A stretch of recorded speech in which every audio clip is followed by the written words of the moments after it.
बालेन सरकारले 17 दिनमै सम्पत्ति सार्वजनिक गर्यो। ओए, हिजो प्रधानमन्त्री कार्यालयले मन्त्रीहरूको सम्पत्ति विवरण झारिदियो। इन्टरनेट त सुनको खानी बनेको छ। बाफ रे, उद्योग मन्त्रीसँग 2 किलो 79 ग्राम सुन छ रे।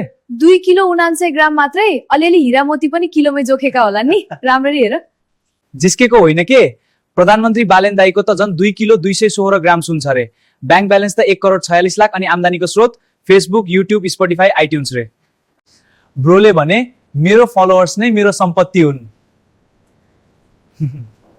ए भनेपछि अब मन्त्रालयको बैठकमा बजेटको कुरा हुँदैन? प्रधानमन्त्रीज्यू, यो महिनाको भ्युज अलिक कम आयो, चामलको भाव बढाउने कि भाइरल भिडियो बनाउने भनेर छलफल हुन्छ होला अब त। गृहमन्त्रीको त झन् गोर्खामा 221 रोप्ने जग्गा छ रे।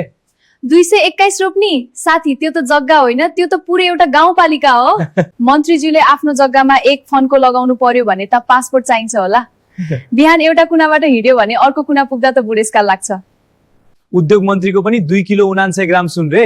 30 वर्ष अघि किनेको रे नि त फेरि। त्यति बेला हामी 10 रुपियाँको मोमो खोज्थ्यौं, मन्त्रीज्यूले त पुरै 2 किलोको ढिक्का नै बोकेर हिँड्नु भएको रहेछ। अब त मन्त्रीज्यू मन्त्रालय जाँदा बाटोमा हिँडेको देख्नुभयो भने नमस्कार नगर्नु, सिधै मोजा थाप्नु, कतै 1-2 ग्राम सुन खसिहाल्छ कि।